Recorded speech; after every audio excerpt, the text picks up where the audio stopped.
ده نوا مها جوتمه و حتی نیوه مجدار ده لگورکو سانت کومه آنگو فرمانداریا ناوندیا امریکای راگ هاندیه 22 اپراسیون لدجی چتین داعش هاتنه پیک آنین.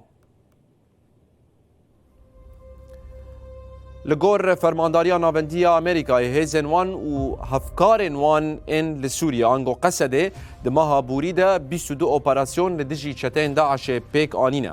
فرمانداری دیار کرد که اپراسیون جه یک جدمه حتی 6 مجداره بریا هیزن ارکن هبش هاتنه پیکانین و ده انجام ده 5 شتین داعش هاتنه کشتن و 19 شتجی هاتنه گرتن.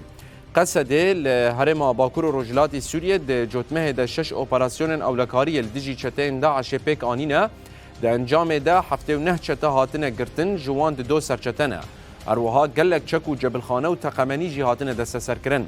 اروکی فرماندار سانت کومه آدمیرال براد کوپر گوت کو گفا داعش لسوریه تکبر و اوه شوپاندن آشانه داعش به هفکاری کوالسیون نامنتوی بدومینن. کوپر ده ایلونا بوریده ده جوینه که ده گرینگی به وگراندنا گرتی و کوچبرن کامپا هوله جبو واره واندا. وی دا زانین کو هجمارا نشتجین کامپان جه 7,000 بو یکی امتیری 30,000.